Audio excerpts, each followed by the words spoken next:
So hi folks, can everyone hear me at the back? Okay, this is all working, super. So thank you very much to the organizers and volunteers for inviting me to come and talk to you. My name is Miguel Forte. I am half Greek, half Portuguese. I live in Athens. A few words about me. Before starting to work in the HR space, I've been involved in language optimization for marketing, specifically with mobile promotions, and in educational gaming. In Athens, some of the things I do, and you can find me, I run the Data Science Athens meetup group. I'm an author of Mastering Predictive Analytics with R, and I'm actually giving a few copies away tomorrow at lunchtime. And I also teach at the Business Analytics program in the Athens University of Economics and Business. So my basic goal today in this talk... Might you be signing a book tomorrow? Sorry? Might you be signing your book tomorrow? Yes. Tomorrow at lunch. Tomorrow Yeah. at lunch. Tomorrow at lunch. Anyone who wants his book. Yeah. So yeah, I'm doing this tomorrow at lunch. I've got two main goals with this talk. The first thing is to give you a good sense of why the HR space is actually very interesting and very ripe for data science. The second thing is I want to focus on the data and give you a sense of how working with unstructured data, unstructured text, has a lot of interesting challenges, and the kinds of basically kind of give you the kinds of tips and tricks that we've sort of learned the hard way over sort of working with this data over the past 2-3 years. So I work at Workable. We're a startup. We're formed in 2012. Basically what we do is we offer a SaaS platform for hiring. Okay, so we work with small and medium businesses, and we provide them a service where they can go and post a job to different job boards and sort of have it on their website, and candidates come in and they applying for this particular job, and then the various hiring managers, they interact with these candidates, so they set up appointments and they receive information about them, for instance CVs, and eventually through moving them through stages, some people get hired, some people do not. So this actually, as a situation in terms of data, we have very interesting things to look at. We have essentially data of millions of candidates around the world applying to hundreds of thousands of jobs, and basically some of them doing well, some of them are not doing so well. And all of this across different places around the world and in different industries. So obviously for us this presents a lot of opportunities to do data science. You can do things, and I've listed some of the things they're doing. Obviously, I'm not going to be covering all of these in my talk. My focus on those is on the CV. But a lot of things that we can be doing is obviously sort of recommender systems, so trying to figure out if there's a way from the information that comes with an application, so the actual candidate profile, can you match this to a job? Other things are, for example, dealing with spam, so fraud detection. Some people try and advertise or post a job that isn't really a job. It is some attempt to maybe sort of identity theft, or post something you're not supposed to, like money muling or something like that. So there are different kind of areas here that we can touch upon. And for this talk, I wanted to talk specifically primarily rather about the problem of how do you deal with the fact that information about candidates often comes in the form of a CV, which is unstructured. And I will cap it off with a little bit about duplicate detection. So the first thing I want to talk about is why even bother with this problem, right? I mean, nowadays, most people, when they apply for a job, they do one of two things. They either link up their LinkedIn profile, which is nicely structured, okay, or they fill in an online form which the company has provided, and which can easily be customized to the company's needs. The truth is that the CV isn't dead, basically, the first thing, right? I mean, many recruiters use the CV because it allows them to obfuscate candidate details. So you essentially still have the person's academic trajectory and their work trajectory, but you hide how to contact them for obvious reasons. A lot of clients we work with and a lot of people in the HR, I mean, the HR vertical in general is an industry that isn't sort of, if you were to sort of rank different industries and how far they are in the tech space, HR tends to lag. So a lot of people who work with human resources might not be particularly tech savvy, and a lot of people still don't use sort of online platforms like us. So for example, a very classic situation that we come into is that a lot of clients that join, a lot of people that become our clients don't join from another ATS. Obviously that is a use case, but most often, because the market is very unsaturated, you get a lot of people that work with CVs, right? They have some folder on their desktop with a lot of CVs from people who've applied in the past, and they somehow try and search on their machine for this. Okay, and so this leads you to the idea that CV parsing is important, so it's a frequent use case. But the other thing that's super important is that a lot of the more advanced things, like sort of the recommenders system that I talked to you about, being able to match candidate profiles with jobs, kind of relies on the idea that you have a structured profile out there, right? So being important enough to, being often enough as a use case and also important to enable other tasks such as recommender system makes it a suitably interesting enough topic for a talk like this. And we've invested a lot of time thinking about how we might go about taking any document. So a document could be like a PDF or a docx or ODT, and then passing it through this parser that automatically gets some of the important information about a candidate. Now, what are we actually looking for here? Obviously, what people put on their CVs is a lot of different stuff, right? At its core, and in order to power sort of the basic sort of beginning process of hiring, which is like maybe a screening call, we would and being able to be sort of well searchable. What we'd like to do is we'd like to get things like the person's name, how to contact them. So this could involve sort of like phone or email information, basically where they've studied, the kind of degrees they have, and where they've worked. We also include sort of skills and social network profiles, and I will mention social network profiles a little bit more later on down the line. So this task is kind of fairly complex. So obviously what we'd like to do is kind of break it up into chunks. And this is in a nutshell, I've tried to sort of give you a global picture of the process that we follow. We start from basically getting the document that comes in and analyzing it. So the content analysis is basically, can I get the text out of this document? Then you have to do some pre-processing with the text. The text is very unstructured, very dirty. And then we try and figure out, can we break up this text that we get from a CV into sections, and then within these sections think about what role each sentence plays. And then looking within each sentence, can we look at the particular entities? So the named entity recognition task becomes very important because you're looking for things like degrees and names of companies and job titles, right? And ultimately, using all of this information to construct a profile, and then of course you have a post-profile, sort of a post-processing kind of cleaning step. So that's really the process in a nutshell that we follow. For content analysis, we use Apache Tika, which we found to be sort of really good project, gets regularly updated. They have release cycles of, it's not very regular, but very frequent rather. So even less than 6 months. I recently saw on their website that they were involved in technology for analyzing the Panama Papers, which was quite interesting. So with regard back to CVs, what does Tika do for us? Essentially, it allows us to do these 3 things, right? It allows us to just extract the text from any arbitrary document, so it has an auto-detecting parser inside that kind of detects what kind of document you have. It then extracts some metadata for us, and that's quite interesting. Often documents come up with metadata such as, author information, as well as tags of images that might be embedded inside. And we also can extract embedded images. This is actually powers a related but very useful feature that some people would like to, some candidates include a photo of themselves in their CV. And so an application right now, you can actually drag your CV, and if you included your own photo in there, then your avatar will be automatically created from that. So Tika is actually really good at sort of helping us do this. Of course, we have a separate face detection component as well to make sure that we don't actually drag some random graphic that is in there. But it helps with the actual extraction from the embedded images. So for data privacy reasons, I can't actually show you a lot of real-life CVs here. So what I'd like to do is I'd like to give you just a small section from a person's CV. And I do apologize if it's a little bit hazy. So here's an example of a CV. I'm sure we've all written them at some point. Horrible experience for all of us. So this is an education section. This is the work experience section. We've seen that they're using a table here, non-standard formatting, very sort of pretty run-of-the-mill stuff for CVs. What happens when you extract the text from this, even with a state-of-the-art tool like Tika, is that you have a lot of different effects that actually sort of mess up your text. Right? You see that you obviously don't have the table anymore.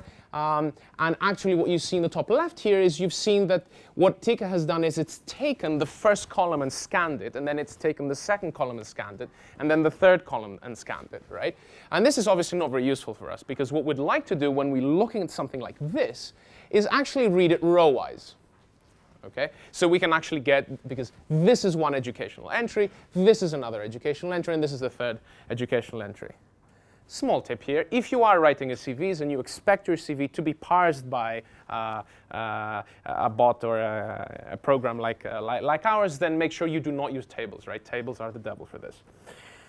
So I've listed here some kind of effects that you get with text extraction. So obviously, as I said, you may have things that come out of order. And basically, if sentences get split up, which is the example I've showed for education entries, this is quite bad because it's very difficult to associate and find that, this particular date that is all the way up here is actually associated with this university and this subject, and all these make a particular education entry, right?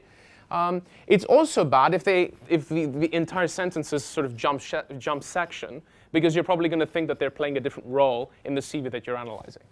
Okay? You've got things like headers and footers, which may repeat. And they can you can find them interspersed within the text that you have. You lose a lot of the layup markup information, okay? And you have a whole load of interesting and exciting things that happen with characters, right? From accents being altered, repeated, spacing out, especially people who use sort of word art or things like that in their CVs. Graphic designers, right? Graphic designers, these people are the worst. Okay, anybody here a graphic designer? Did I get into trouble? I'm so sorry. I love you guys. But when it comes to CVs, sort of graphic designers will use the CV as like a canvas of their creativity, okay? And this just totally wreaks havoc when you try and extract the text out of it. So basically, trying to mitigate this is a problem. It's very difficult to actually automatically detect if a CV that's been extracted in this way, sort of using this tool, actually is incorrect, and there's something that has gone sort of badly. There are certain cases where you might try and do something. So one thing that we tend to do is we try and find sentences that have regularly spaced out individual letters and see if we can actually compress them. Sort of this if this is sort of my name, sort of with multiple spaces in between. So if you reduce the spaces in a predictable way, you might actually end up with a corrected version. Detecting badly extracted tables is something I'm looking at, but I haven't got a good idea of this. I think you have some idea of how to do this, and I really want to pick your brain about that at some point. Okay, let's move on to text pre-processing. So at this point, we've extracted the text, so it doesn't matter what document type this came from, you extract the text, and you have basically a typical NLP pipeline, right? You've got standard sort of language processing tasks, which always begin by sort of making sure that you clean the data in some way. And then you start thinking about, can I sort of break it up into sentences and then break it up into words and maybe find the parts of speech that these words, and this, the reason why you do this early on is that a lot of the other more intelligent things that you want to do further down the line usually rely on these things as features, right? So knowing whether something is a noun or not sort of can help you figure out whether it might be the name of a company or a person, for example, right? Obviously, the key point I want to pass here is that these are sort of low-level natural language processing problems, are things that you read in academic texts that tell you that the accuracy is 97, 98, whatever percent. When you give it text that is coming from real-life, non-professionally written documents that have been extracted as well, what you end up seeing is that the accuracy is not particularly good, especially with more complex things such as dependency parsing and chunking. So, and the reason for this is that most of the academic sort of models that you find and most of the pre-trained models that you find out there have been trained on sort of grammatically correct, sort of curated corpora. And of course, everybody knows in CVs you have typos. You also have this effect where you've got a lot of headlines, right? Verbs are relatively rare in a CV because you've got lots of different headlines and incomplete sentences out there, like listing of skills, for example, or sort of work experience headlines. And you also have a much larger proportion of proper nouns, which sort of is one of the difficult areas that a lot of these tools struggle to perform well in. There's a large proportion of proper nouns, right? Names of companies, names of people, names of products, tools, skills. Sentence splitting is also very tricky, right? Because what you want to do things is you want to actually break it down so that you can actually understand and separate out some of the sentences that are, that are distinct in terms of headers, but you also want to keep certain related entities together. And of course, training these models is difficult and expensive to do it on your own. So what we end up doing is we end up relying on a lot of these sort of openly available models, such as like OpenNLP or Stanford's Core NLP, and just have to bear and carry this error that comes with them. But we know that this is what the key takeaway here is that to know that that this thing is already the features that you're going to use in subsequent models are going to be dirty. Now on to section identification. Actually, the most regular aspect of a CV, the thing that you at least expect, graphic designers notwithstanding, no, but the thing that you at least expect, that you most expect to happen is that this is a document that has certain sections, and I expect certain of these sections to be named in a particular way. Okay? This is probably the most regular thing and the most general thing I can say about CVs, because believe you me, I have seen everything. So here's an example of a CV. So how many of you watch this show called Game of Thrones? Okay, the rest of you, what are you doing with your life? No, I'm kidding. Okay, so this is a character from Game of Thrones that probably those of you who watch it will find this probably amusing. The main point I want to show here is that generally what you expect to find in a CV is some section that has sort of education followed or preceded by some section with an experience and maybe some summary or possibly some contact details under the person's name. Okay? This, of course, is the prototypical sort of CV situation, and the first thing we tried understanding and parsing when we started doing this, and they later required that it's such a small percentage of things that you actually had to very quickly abandon and sort of move on to something a lot more advanced, even though it's pretty much what you would expect. And there are two key ideas behind section identification, right? The first thing is, even though you're actually interested in very few sections, right? The information you want, the details I told you that we're looking for, is actually concentrated in just a few sections, right? You'd want to know where the education section is and where the experience section is, because we're not really at this point trying to look at things like interests, hobbies, societies, research interests, and a whole lot of other things that people put on their CV, right?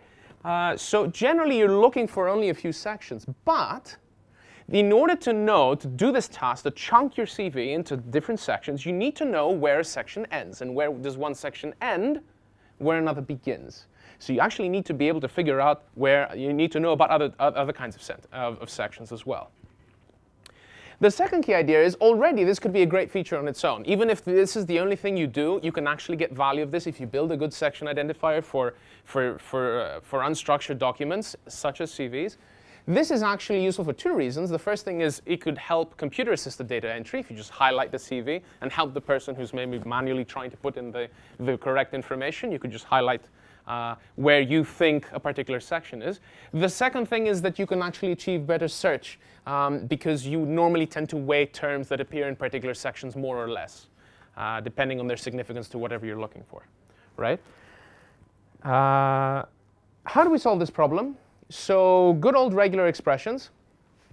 We have basically seen and looked at a lot of different examples of CVs, and for various different sections, we get a very, very high accuracy just by forming regular expressions to fill out all the different combinations of what people do. Now, I have seen, there is a caveat, I have seen sections where the titles are things like where I've been and what I've done in an attempt to be amusing. I hope this person hasn't sent a CV to me. Okay. I'm going to get into trouble today. But at any rate, so obviously you're not going to capture this, okay? But you are going to get a very high accuracy without having to do anything machine learning related. So here's an example, sort of this very simple. Obviously, Okay, in reality, the regular expressions we have are a lot more complex. They have a lot more we've seen a lot more sort of different examples. But this thing would capture something like tertiary with a space education, or educational space qualifications, for example, or just education on its own. Here, this is optional.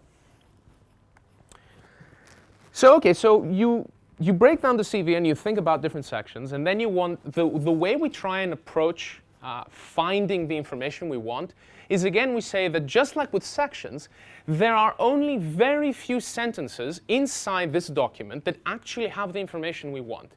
Most of the text inside a CV is actually explanatory and supportive of particular headlines.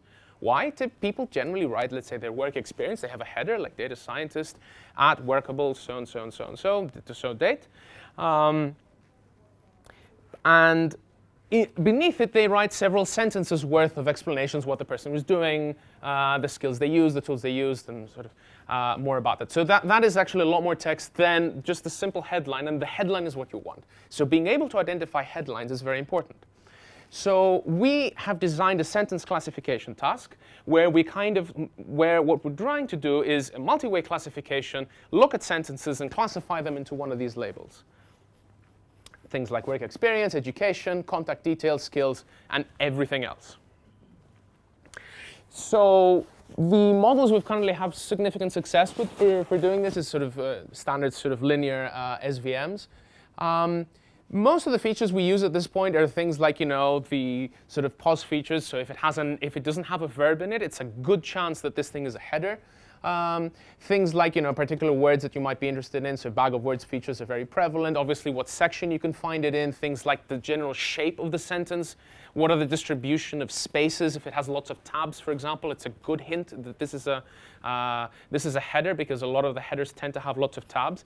This is the kind of information you really sort of glean by actually looking at a lot of examples of the data, right? If you want to deal with unstructured text, nothing compares to sitting down and seeing lots and spending lots of time looking at particular examples. And the next step is basically, once you have the sentences you want to be able to identify entities, right? So you have this named entity recognition task, which is essentially finding specific entities of interest.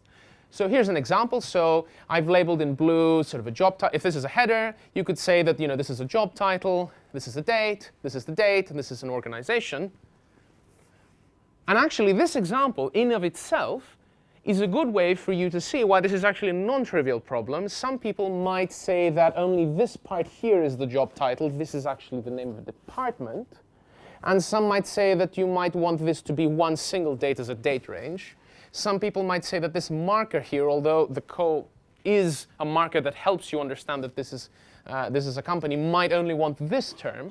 So this gives you an idea, one of many reasons why this is actually a non-trivial problem to work on. And as you'll see, a non-trivial problem to annotate with. So we have actually had moderate to quite little success using existing tools, right? Existing OpenNLP tools. You throw in unstructured text from CVs, and this thing, most of the models will give you junk, right? In terms of entities, they will find companies and think they are people. They will find skills and think they are companies, and all kinds of combinations that you don't want happening. And it's fairly reasonable if you think about it, right? Because the corpus that they've been trained on, the examples that they've been given, is high-quality text, often from a different domain. The other problem is most of the time they don't even have the particular labels we want. The labels we want are specific to the academic/work experience kind of trajectory that a person has, right? Things like degree types, subjects, job titles, along with the more familiar kind of locations and people's names and names of organizations, right? So the way we went around this is that we've built a very simple rule-based NER by hand. This is a mixture of regular expressions and lookup lists, and I'll be honest, you can get a lot of the way there. Tuning your regular expressions is very important, just as carefully building your lookup lists is also very important, because by doing those things, you're essentially tuning sort of your precision and recall. And what we've definitely found is that companies are by far the hardest entity to correctly identify. And of course, for this task, we can also use and we have rules that incorporate knowledge of what section the particular sentence is in. At this time, we are also running a very interesting project in which we're building an annotated corpus, right? So what we're doing is we want to build our own named entity recognition model with machine learning. I neither have the time nor nor the goal to go into details of the sort of classic sequence prediction models, and they aren't that important at this point. The main thing to do, and the very interesting sort of insights that we've had, has been on the actual annotation process, and I want to talk to you a little bit about that because I rarely see talks that where people talk about this. And we start from the idea that you have feature design is super critical. You're going to start with very noisy input features, and it's actually a very difficult task as well just to get the correct labels, right? Because if you think about the named entity recognition task, you need to get the correct span of words and the correct label. So in a nutshell, our basic approach is I'll focus on this. We have a lot of redundancy. We have 3 people who have been trained over a period of time, and they're all annotating the same things. Our approach has been get fewer data, but make sure that you have triple annotated, so we can use things like majority voting to actually error correct as we go along. Another good idea that we found to do is, because you obviously learn as you go along, a good idea to do is to split your training data in batches. So if you change your conventions, if you realize that I should be labeling this thing differently, or I should have a different category, or whatever, you actually know exactly when you changed your convention. Maintaining documentation is super important in this process. And the other thing is, start building models early, right? You're not going to get good accuracy. It's not going to be great, but you are going to start realizing the areas or maybe particular labels where things aren't working, okay? And this can actually build up your expectations, and you can make learning curves to get a sense of whether you're sort of getting more data helps you and is likely to give sort of better accuracy. I'll quickly say a few things about extracting skills. This is actually understanding a person's skills from an unstructured document is actually very tricky. It's actually very tricky to define in general. And if you see online different services that have, for example, recommendation systems matching profiles to candidates, you will find that most of them focus on the IT sector. This is because skills are quite well defined, right? You can have names of databases, names of programming languages, names of subject areas like machine learning, and this is quite well defined. Try to do this for things like account management, for things like sales, or even human resources. It's much harder. Skills are far less well defined, and there are also far fewer tools that will allow you to easily identify from a set of skills a particular job title. So you'll see things like, journalists might say newspapers, right? And meaning, this is kind of metonymy, right? They mean that they have experience in writing articles for newspapers, right? For a musician, clarinet is a valid skill. An HR professional might say CVs. A project manager, sort of out-of-the-box thinking. Okay, we've all, never mind. Okay. Soft skills, right. And building a taxonomy of skills, sort of building this large sort of list of all the different kinds of skills for all the different kind of verticals is a manual process. We are doing it manually. If you guys have thoughts on sort of how to do this in a better way, I'd love to hear about it, but it's very difficult. For example, one thing we did is we took all the unique skills. So we have a lot of people applying from LinkedIn. We took all the unique skills that we found from this, and just by random sampling, we basically see that fewer than one in 100 are actually sort of normalized, valid skills that you can use. For example, typing skills are actually the type of skill that is parameterizable. Many people write X words per minute. So the X obviously varies based on your competence, and the words per minute can be written in an amazing number of different ways. So I don't have that much time. I will say that at the very end, if you've come to this point and you've broken down your problem, right? You've broken down into sections, you've looked at sentences, you've extracted entities, you're almost all the way there. Your goal there at that point is to establish relationships between the entities to form sort of work experience items and education items on the one hand, and on the other, And you can use sort of a simple slot filling approach, which is what we do. There are, of course, machine learning models to establish relations, so you can also do something like that. In other cases, we use a machine learning model for things like candidate name, because what happens there is if you have more than one name on a CV, for example, people put their supervisor's name at the university, you may have a referee, somebody who's giving you a reference, or you may list the name of your boss if you want to impress someone. If your boss is super well known. So you may have sort of lots of different names in your CV. You need to have a model that tells you, okay, which one is the right one. Yes, if the first one is very often the right one, but it's not often enough to warrant you not doing a model for this. Don't be lazy. And the post-processing part that we do, normalization is super important. So we tend to sort of remove certain stop words and clean up all the text. We try to find standard forms.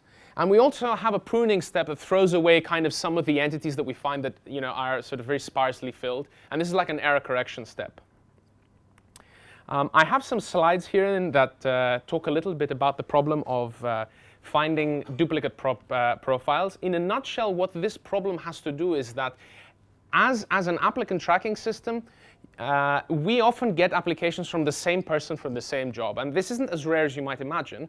For example, you may see this job, a job you're interested in on Indeed, and you sort of fill in a form and without even looking at the name of the company. And then you've given your CV to a recruiter, and then they apply. And then you don't hear from them for a week. And then you see their post at their website. And then you fill in their form. So you can end up with 2 or 3 sort of different profiles. And of course, what a good system would do is try and figure out that this is the same person. Okay? And this is actually a non-trivial task, right? Because there is no universal identifier that's always correct. Okay?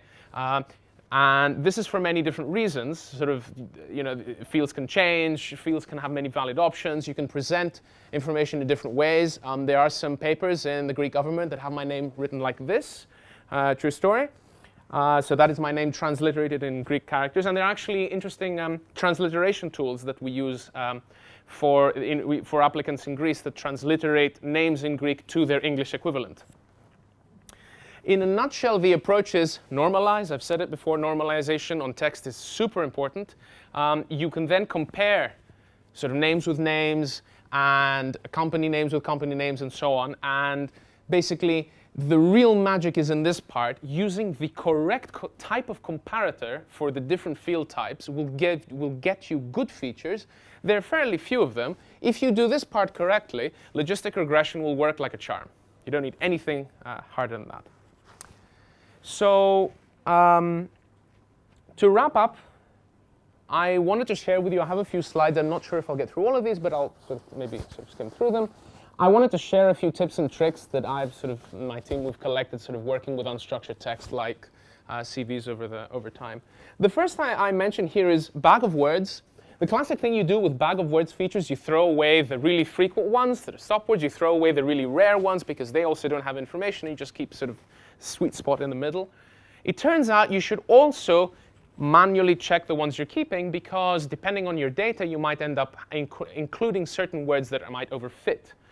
For example, one thing we discovered was that because we had a company that had many different jobs, the company's name ended up in this list. And obviously, this is not a particularly good feature to use if you want to generalize a model for detecting fraudulent job postings, right? Watch your memory footprint. So when you're classifying sentences, especially if you're creating a lot of sparse and binary features, things like bag of words features for the words in the previous sentence and the next sentence and the current sentence. Build your features, classify the sentence, and move on. Don't build the features for all the sentences at once. This is actually something we did rather unfortunately in the beginning. We were using massive sort of memory resources for no reason. The other thing is that don't just straight jump into ML because it's fun and sexy. Try and see if you can get the way there just by using some sort of rules or regular expressions. They're easier to maintain if they're not sort of way too many of them. So for example, if you want to fuse data coming in from different profiles, we generally know the rules we want to follow and we can actually describe these, so there's no reason to go into machine learning. Detecting languages on CVs, everything I've shown you is very language dependent, so this is an important step. It turns out we found a way that if you just look up certain key CV related terms, This is an excellent way of detecting the language on a CV. For text, normalize, normalize, normalize, right? It makes it easier to look up. It's far better to have a simple model that works on normalized text as features rather than you trying to do something more complex where you haven't put in the work to sort of pre-process the data properly. Performance, again, incorporate it into your design decisions. We, for example, found random forests, which are all the rage these days, barring, I suppose, deep learning. But we had marginally better performance with them from the sentence classification task. They take up a lot of memory. The performance increase was so small that we just didn't bother. Another thing that we did is we had a very powerful deduplication model that actually incorporated, in the comparators that I spoke to you about, name variants. We could actually capture that Nikos is Nikolaos in Greek and Pavlos is Pavel in Polish, and Jim is James, Richard, Dick. There are all these combinations. But what you end up doing is you end up requiring a massive number of sort of comparisons at very, very, very small game. Reproducibility is absolutely essential. And reproducibility means three things. You need to keep track of the exact data you used when you build a model. You need to keep the exact source code you used and the results so you can cross-check, right? So if you're not keeping all these three, you're not doing your job right. So I will leave the other four things for you to read. Testing has been mentioned extensively in past talks today, and yes, we are data scientists, but we do need to test our code, as some of us have discovered. Moving on. And I suppose I'm allowed to say that we're hiring. So come talk to me later if you are interested. Thank you very much for your time.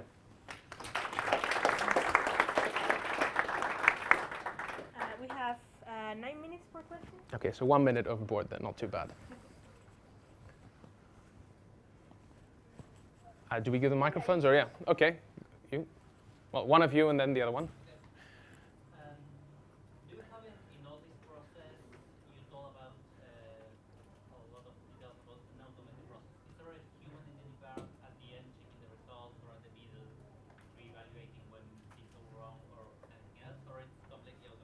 OK, so the process we have in production right now, so the goal is to have a fully automated process. I have two things to say about that. The first thing is that we deliver this incrementally. So sort of contact details, social network profiles, things like that we can accurately capture. This we released relatively earlier on. We have not released the part that has with work experiences and educations because we're still working on that. Part of the reason is we're building our own NER model to kind of improve the results we're getting. The goal is for it to be automatic because the most classic use case is not because people want to do assisted entry, which would be another use case that we will implement later on. The classic use case is what I mentioned earlier. People have just folders of CVs that they want to upload quickly and just even have the names of these people. Just having the ability to have a system where you can search, because if you put the CV online, it will be indexed into Solr if you extract the text, and so you can easily search. Just having sort of a database where you have the names of the people you have, plus their contacts and their CV for more details is a great sort of starting point if what you're working on is just folders. So our goal is to focus on the fully automated process right now. You had a question? I was wondering, you were not so happy about the design of it with the OK. I knew that would get me into trouble. I knew I shouldn't have said that. It talks about using some machine learning then to identify the prettier ones from the not so pretty, but it could be in aesthetics in a CV. Aesthetics. OK. So that's quite interesting.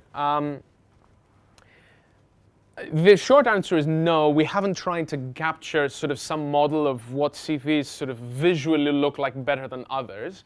I would take a guess that I would tend to prefer CVs that kind of you can get a good sense based on sort of number of words in a sentence and so on, and the spacing distribution. If things that come out well in structured, when you extract the text, if this is well structured, okay, chances are it's a very well organized CV, and that's super important. So that would actually answer the aesthetic / well organized kind of component for domains other than graphic designers. I think it's a completely open problem to see whether this looks aesthetically pleasing or not. Yeah, and then you. Have you considered using sort of pre-processing stage to get rid of some of the nasty formatting where you get columns in the wrong places. Okay.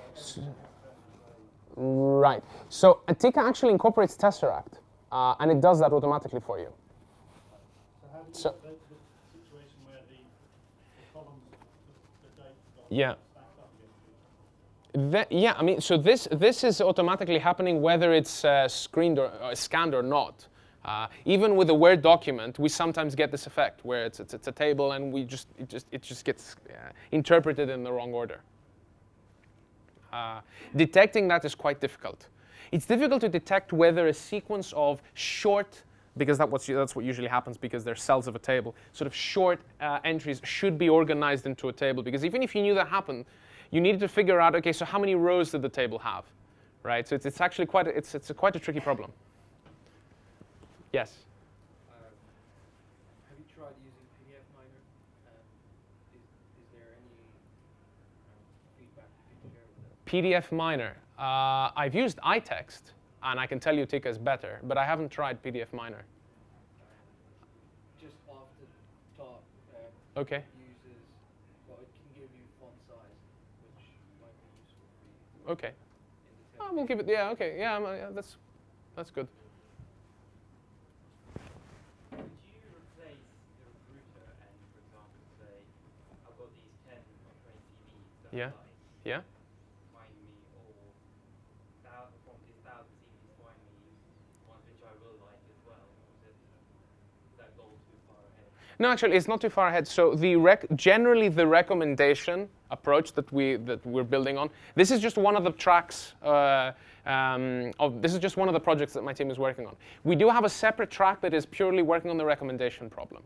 And the recommendation problem, what you can do here, if you think about it, is that you have you've got lots of different jobs, and people we have sort of different pipelines, right? Different stages. This is the classic sort of representation of what happens during the hiring, because hiring process usually involves you applying and then maybe getting a screening call, maybe a first interview, maybe a second interview, depending if you're like McKinsey or whatever, maybe a sixth, seventh interview, whatever, and eventually hire or no hire, right? And with possibilities to sort of be rejected at several stages. So you can say that somebody who went far along this stage is a decent applicant for this job, and somebody who wasn't is not a decent applicant for this job. Obviously, this is very error prone. There are two basic assumptions. First thing is that you can actually associate information on a CV or generally information what did you have in a candidate profile with their success. There's a signal, but we all know it's fairly weak. The second thing is that, especially for companies that have many people applying, some people did not progress simply because they applied too late. So their CVs never even got seen. But yes, the goal is to be able to use information from our database, and we are working on things like finding similar jobs. So if you open up a position that says data science, we have built a model that finds similar kind of jobs, similar sort of data science related jobs in our database, looks at the kinds of candidates that did well on these, and then goes and compares these guys with the people that applying to the job that you just created to give you a kind of sense.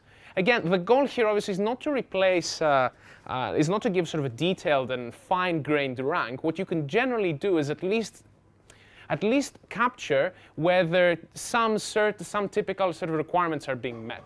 Okay, so you can definitely suggest and say, listen, out of the 1,000 applications that this position received, these 50 profiles, seem to have all the right kinds of things that are related to this job based on the information I've seen from other jobs. So, we think that's going to be a useful feature, so we are working on that. Go ahead. Is that as a result of making a structured data frame on your CVs, or is that? Yes, absolutely, yes. So for this to work, the similarity that we define between candidates does rely on you having this structured data. Absolutely, could you go and say, all right, just look at the profile as just raw text, right? And just start computing sort of, do cosine similarity, just put it in a vector space and start doing some cosine similarities. We've actually tried that. It works better if you've structured it, far better. Could you tell us a little bit about who owns the data issue in this space? I mean, it's kind of because you get that CD and you own it, you can do it, and you can. Yeah, that's an excellent question. How does it work? Okay, so the basic idea here, of course, privacy is a massive issue. It's why I didn't show you actually real life CVs from people who have applied.